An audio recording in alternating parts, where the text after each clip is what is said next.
I'm Johnny Phantom. I talk about all things fandom, such as Disney, Harry Potter, Star Wars, you name it, let's talk about it. Today we'll be talking about none other than time travel. Time travel? What, we're doing a Back to the Future video?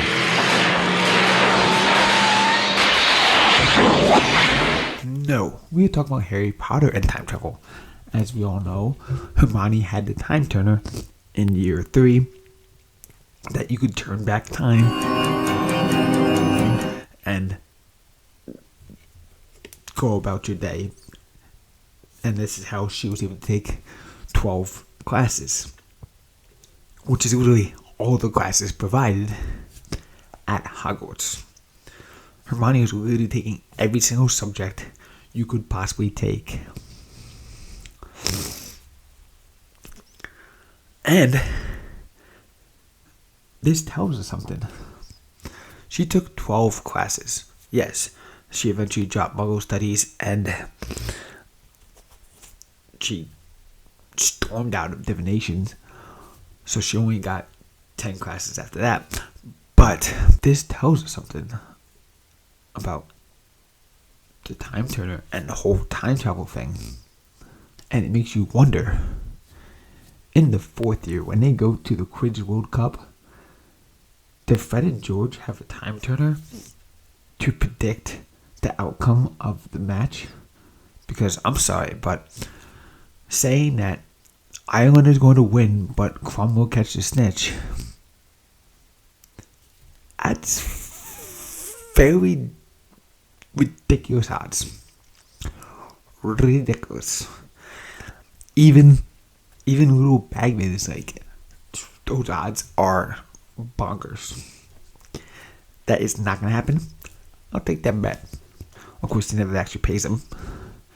Either way, Fred and George bet 37 gallons, 15 sickles, 3 canuts, and the fake one to little Bagman that Ireland is going to win and Crumb will catch the snitch.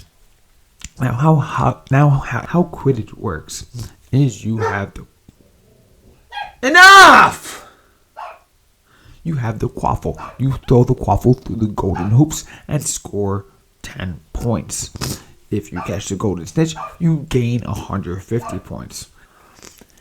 In order for Ireland to win and Crumb to catch the snitch, Ireland would have to have 160 points to Bulgaria's 0, and Crumb would have to catch a snitch, only gaining 150 points. Game is over, and Ireland wins by 10 points. That is the smallest option. Obviously, if they get like 300 points up and they're down by 100, they get 150 points. Guess what? They're not gonna win.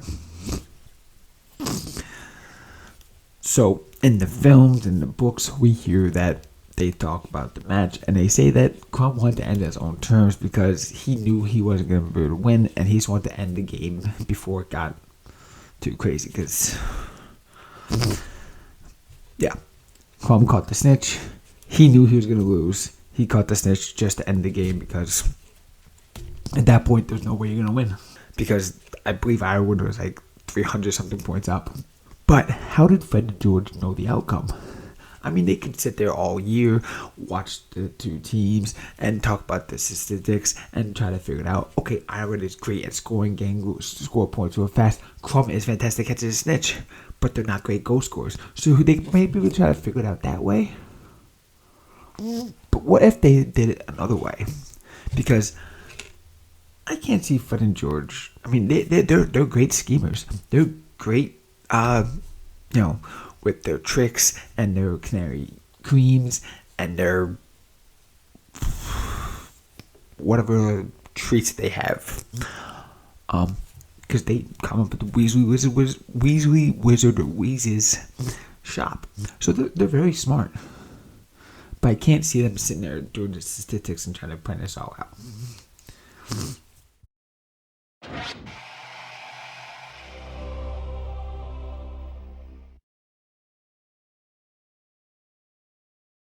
Especially since they didn't know they were actually going to the Quidditch World Cup exactly, because, Vaughn says, usually my dad can get tickets. Usually. So, sometimes they do, sometimes they don't. Either way. What if Fred and George had a time turner? Let's get into it. We know that Hermione turned her time turner in after the third year, so they couldn't have gotten access to that. Well, how did Fred and George get access to the time turner? They're not going to go to the ministry and say, hey, we're going to make an illegal bet. Please give us a time turner so we can win a crap ton of gold. I doubt it. So how did they get it? Well, we know that Hermione took 12 courses their third year, which is every single course at the school. But who else took that many courses? Well, we know, because Mrs. Weasley can't stop boasting about her children and how awesome they are. We know that Percy and Bill both achieved 12 OWLs, which means they both took 12 courses up until the 5th year when they took the OWL exams. 12 OWLs, 12 courses. The only way to achieve those courses is to have a time turner and go back in time to take these courses again, because a lot of times the classes are the exact same time as other classes. We know this. So, Bill and Percy must have had time turners.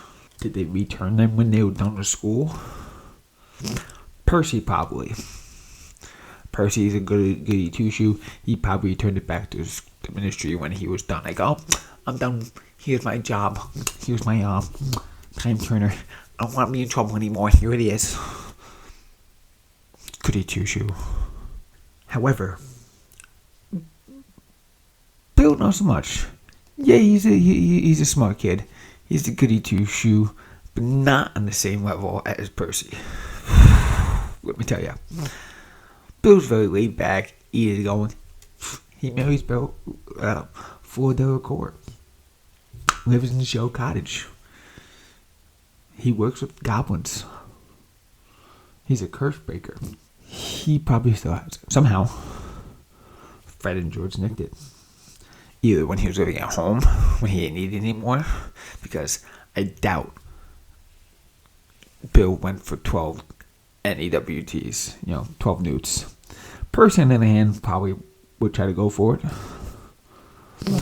But I doubt Bill would. Bill would want to pick the courses he would need to do curse breaking and focus on that for his career.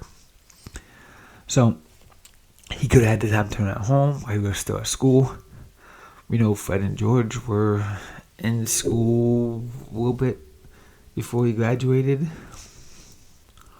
For you know, he could have been at home, snuck in the house, stole it. So, I believe Fred and George took the time turner from Bill, went to the Quidditch World Cup, and used it to predict the outcome of the match.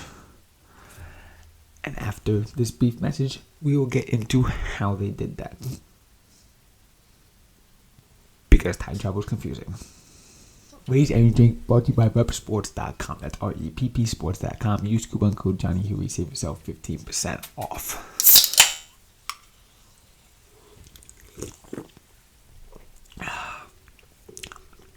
Watermelon.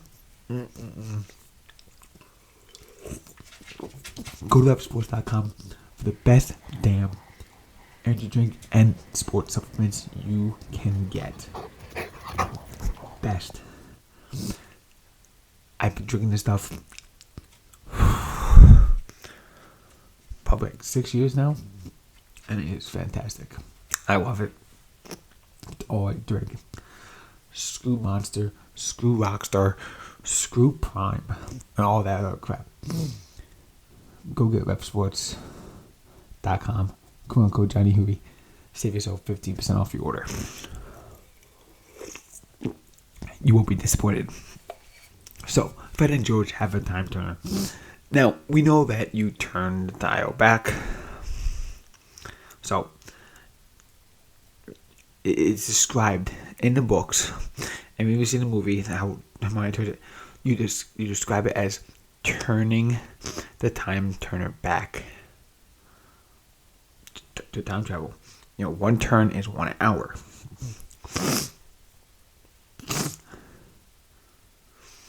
So if you turn it a certain way back, you're going to travel an hour back for each turn you turned it. Well, what if it also works in another way? What if it works as in turning it forward an hour allows you to travel forward an hour?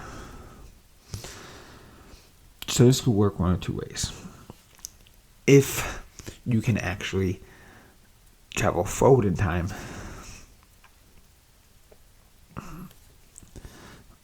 well,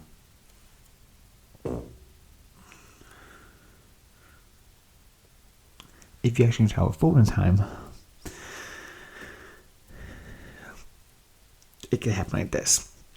Fred and George, obviously, are at the campground, and they see Little Bagman coming up, but they're not there. They see Little Bagman coming up, they want bets. They travel forward in time to the time of the match.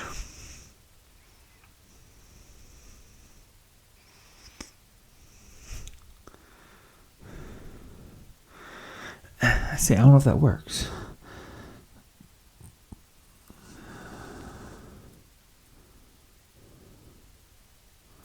What they would have to do. Okay, so Super Car Brothers, one of the big fandom YouTubers talk about Harry Potter, they actually discussed about traveling forward in time. I'll let them have that. I'm gonna do it this way. They travel back. Each turn you do, you travel back an hour. This is how it works. Because it's very... Okay, well, I'll get to some details, but this is quite confusing. So, if they don't make themselves known and don't have anybody see them there, this is good. They can hide somewhere until the match starts. Watch the entire match. Hang back. Let them go ahead. Turn the time turner back. Sneak down. Meet up with Udo Bagman and offer him the bet. That's a simple way. Nobody saw them at the campground at the time. They pop up and they're there. And they made the bet because they know what's going to happen. Then they just hang back until the match comes and they go back to the stadium at the same point where the family would be leaving, and they were able to walk back out with the family and back to the campground, and nobody's the wiser. So basically what they're going to do is they're going to watch the match with everybody up at the top box, which is one thing I hate that the movies do. The movies make it seem like they're up in this, top bleacher, the nosebleed seats, and they have the worst seat in the house, and Draco Malfoy is like, I got invited by the minister. I'm in the minister box. Father and I are in the minister's box. By personal invitation of Cornelius Fudge himself. Now, in the books, Draco Malfoy is in the same seats as Harry, Ron, Hermione, and the rest of the Weasleys. Because they are in the minister's box. They have the best seats in the house. Draco is actually one row behind Harry. So Harry has a better seat than Draco. And I'm sorry, but for a Quidditch match, wouldn't you want to be up high to be able to see everything? Not down low, where you can't see crap? Put it this way. When I go to my hockey games for the team, we have these balcony seats that hang over the ice, and I'm looking down, I can see the whole rink. I love it. I feel like that would be the best seat in the house because you can see the entire game play out. Instead of being down low on the glass and trying to peer around, you can't see anything. With Quidditch, you want to be up in the air where the action is, not down to the ground. That's what the movies kind of ruined that for me. Either way, off on the sidetrack here. So they're up in the top box watching the match. Crumb catches a stick, but Iron wins. Everybody's cheering, blah blah blah. Crumb and the rest of them come up to the box and cheer everybody on and talk to everybody, shake hands with ministers, and then the family files down the staircase. Fred and George are gonna sneak under, hide out somewhere, wait till a bunch of crowd goes, and turn it back. Now they're in an empty stadium because the match hasn't started yet. They're gonna run across the campsite, see little Bagman betting with their father, and they'll offer him 37 gallons,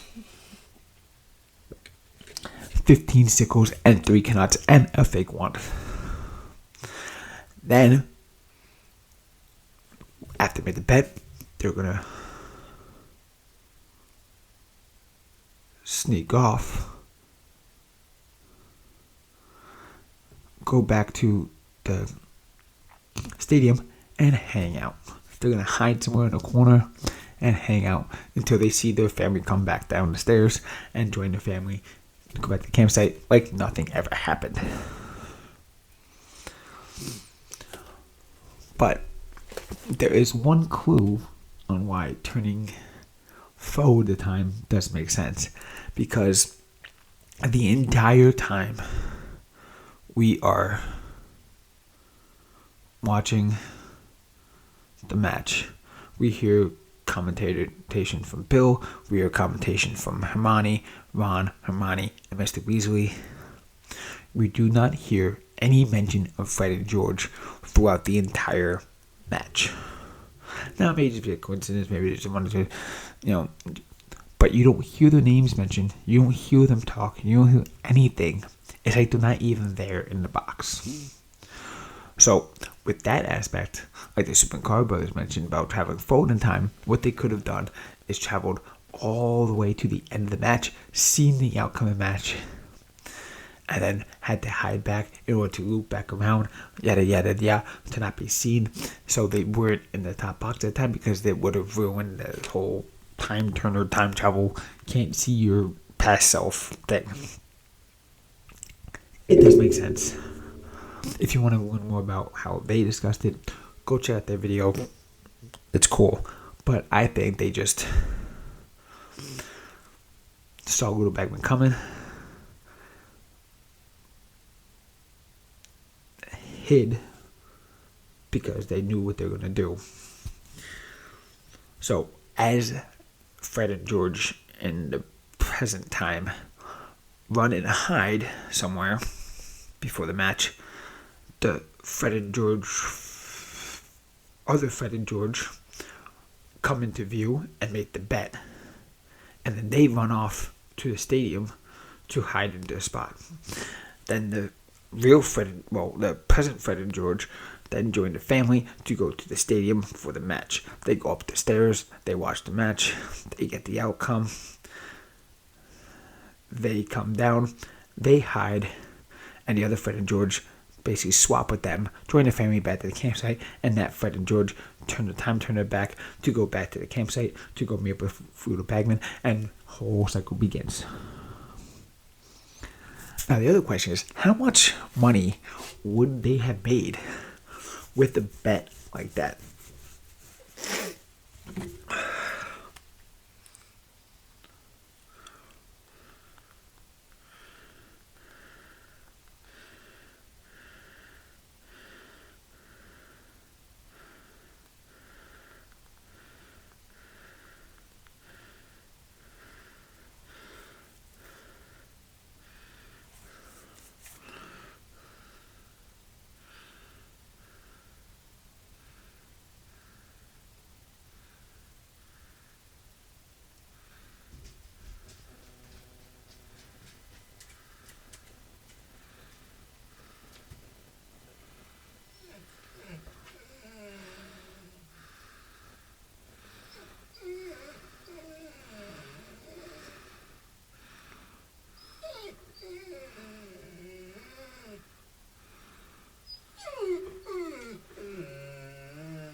Hey.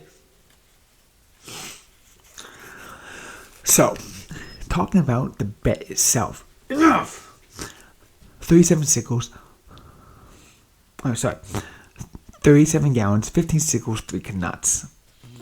Forget the fake one. If it is a 1-to-1 bet, Ludo Bagman would have to owe Fred and George 85 gallons, 13 sickles, and 6 knuts.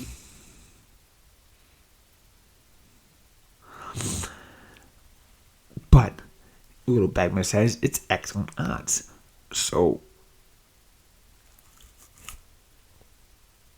there's no 1-to-1 bet with excellent odds. It's not going to be like that. A 1-to-1 bet is just a simple, hey, I bet you this, I bet you this. 1-to-1, no odds involved.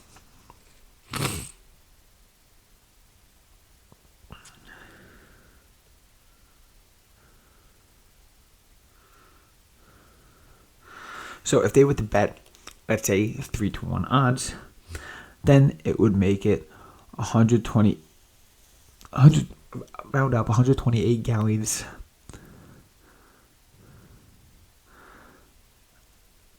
not including Divisional 37. If it's 5-to-1, it will be 214 gallons. If it was 20-to-1, that pays 857 gallons. If it's 25-to-1, that pays 1,072 gallons. 50-to-1 would pay 2,144 gallons. 100-to-1 would pay 4,288 gallons. 200-to-1 pays 8,577 gallons. And finally, 500-to-1 would pay 21,144 gallons. Now, I would think Ludo would be like 500-to-1 because you ain't gonna get it. Let's say hypothetically Ludo Bagman says 500-to-1 odds. Ludo Bagman, you owe them 21,144 gallons. Good luck paying that up in leprechaun gold because that ain't gonna work. So sure enough, Ludo Bagman doesn't pay them because he doesn't have the money because he's a gambling fool and can't keep up with his debt. So if those odds were to work out, when Harry gives them the 1,000 gallons, Harry basically pays him back as if the odds were 25-to-1, which is fair. You know, it's pretty decent odds as well. You know, you give somebody 37 gallons and they give you $1,000, so $37, they give you $1,000 a turn. That's a pretty decent bet. But if they actually were paid out the 501 odds, Harry's money doesn't even come close to that. Either way, Fred and George use a time turner to place that bet and end up biting, but in the end, because Ludo Bagman is a cheapskate, it won't pay them their 1,000 gallons. Either way, they got the 1,000 gallons from Harry anyway, so it all worked out. Anyway, hit the like button, hit that subscribe button. Thank you guys so much for watching, and I'll see you guys next time. No, that's not what